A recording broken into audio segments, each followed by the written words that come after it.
The most awaited phone comparison on the Indian internet right now has to be the iPhone 17 versus the iPhone 16 Pro. And the reason for that is plain and simple. The iPhone 16 Pro during Flipkart's BBD is going to be available for a lower price than the iPhone 17. But the caveat here is that that's the 128GB variant of the phone. Now, if you were to compare the 256GB variant of the phone, which is the base variant of the iPhone 17 this time around, then the prices are nearly similar. And therefore, we've got many requests asking us, should we actually pick the iPhone 16 Pro, a Pro iPhone, over the base iPhone 17? Well, I'll give you my answer by the end of this video. And trust me, it's going to be a very surprising one. All right, let's begin this comparison. If you're watching me for the first time, I'm Esha. This is Track and Take English, your destination for detailed, incisive gadget reviews.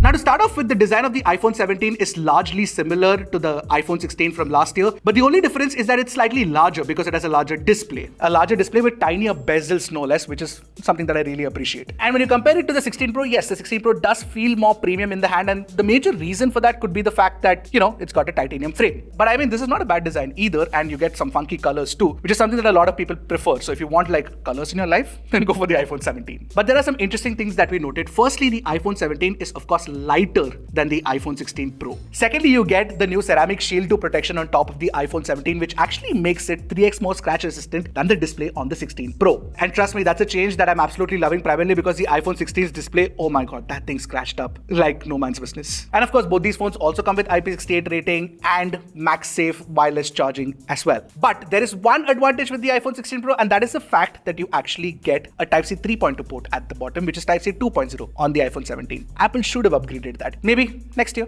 What this means is that the Pro phone actually is great for Pro workflows, because if you're going to be transferring data a lot from the phone and to some other device or from another device to the phone, then you'll get faster data speeds, which is not going to be possible with the iPhone 17. Oh, by the way, I completely forgot to mention the iPhone 17 is also slimmer than the iPhone 16 Pro, if that matters to you, but I think that's not too much of a difference. So overall, if you look at it with respect to design, I mean, that's subjective. You can pick either one of the two. That's depending on what your preference is. And of course, you don't get 3 cameras, you get 2 cameras on this, which I'll come to in a bit. But build-wise, I think the iPhone 17 has a slight advantage thanks to the fact that you get a better scratch-resistant display. Now, next up, we'll compare the displays. And here's the fun fact. The iPhone 17 actually has a better display than the iPhone 16 Pro. So the display sizes are largely similar right now, and with extremely slim bezels on both the phones. So there's no separating the two. So 6.3 inches, 6.3 inches. But by giving you ProMotion 120Hz refresh rate for the iPhone 17, the performance of the display itself is going to be the same as the iPhone 16 Pro. There's absolutely no difference. And even if you look at the color reproduction and the Dolby Vision playback, all of that is going to be similar on both the phones. So there's nothing separating the two. Then how do I say that the iPhone 17's display is better? Well, it has higher brightness. It has 3000 nits of peak brightness. And when you take it outdoors, you can see the difference in brightness like when you look at the display side by side. But more importantly, with the display now you get an anti-reflective coating. Of course, it's not as good as the S25 Ultra's anti-reflective coating, but it's an anti-reflective coating nonetheless, which is not present on the iPhone 16 Pro. So yeah, again, when you compare the displays, the iPhone 17 wins. The major differences between the two phones are obviously going to be in the performance, the battery life, and the camera. So let's talk about that next. But before I move on, if you haven't subscribed to the channel yet, don't forget to do that. Go ahead, hit that subscribe button. Actually, punch it. Now, you all know that the iPhone 17 comes with the A19 chip and the iPhone 16 Pro comes with the A18 Pro. Now, if you look at the core count for the CPU and the GPU, the iPhone 16 Pro actually has one more GPU core. But the performance on the iPhone 17 is actually better. Now, Antutu is comparable across iPhones for sure, in that the iPhone 17 wins. Even in Geekbench, the single core and the multi-core scores are slightly higher. We actually expected it to be far more higher, but that's not really the case. It's far more higher in the A19 Pro with the iPhone 17 Pro Max, but a video about that is coming later. Now, despite having a 5-core GPU, the GPU performance is better on the iPhone 17. Because if you take a look at the 3D Mark Wildlife Extreme Stress Test, the best loop score higher on the iPhone 17 compared to the 16 Pro. And we also ran the SolarBay Extreme Stress Test, and even here, the iPhone 17 actually has a higher best loop score and a higher, lowest loop score, which means that the GPU has more power on offer, but the iPhone 16 Pro offers slightly better stability. The iPhone 17 tends to throttle a bit. And the reason for that could also be the fact that the iPhone 17 doesn't have a vapor cooling chamber like the iPhone 17 Pro Max does. Now, benchmarks aside, what matters more is real-life gaming performance, and we actually ran Assassin's Creed and tested it out. But here, the iPhone 16 Pro offered slightly better frame rates than the iPhone 17. But the one thing we noticed with the iPhone 16 Pro is that it brings the brightness down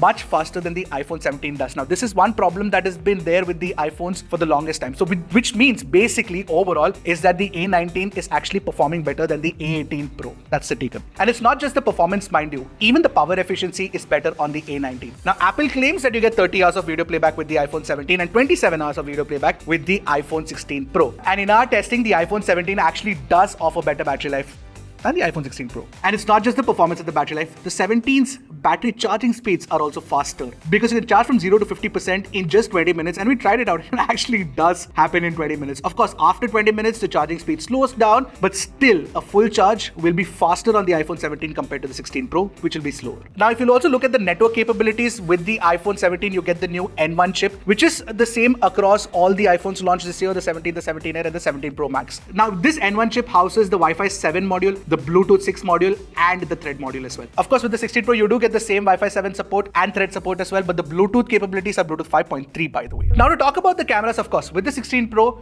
the one reason why a lot of people would be gravitating towards the 16 Pro would be for the fact that you actually get a 5x telephoto camera. But we actually tested the camera side by side, and here's what we saw. So the primary camera on the iPhone 17 is a 48 megapixel fusion sensor. It's a 1 by 1.56 inch sensor. So the sensor size is slightly larger on the 16 Pro, but in real life, what we notice is that the details are not like better on the 16 Pro or anything. Because whether we shot in daylight or in low light, both looked largely similar until you were like pixel peeping at 100% crop. You really cannot tell too many differences. And even if you look at the color reproduction, it's exactly the same. There is no difference between the two. But one thing we noticed with the 17's primary camera shots is that the skin tones actually are closer to real life on the 17 compared to the 16 Pro. Now, HDR capabilities are largely similar on both. Apple hasn't improved the smart HDR5 algorithm, so that's unchanged mostly. But if you want to shoot portrait shots, that is when the 5x portrait camera with the 16 Pro will come in handy because you can punch in closer and get some really good looking bokeh drop off. Not that the iPhone 17 takes bad looking portraits, but just that extra focal length that you get with the 16 Pro works in its favor. Now, here's an interesting thing. The ultra wide angle camera on the iPhone 17 has been upgraded. Now, it's a 48 megapixel ultra wide angle camera,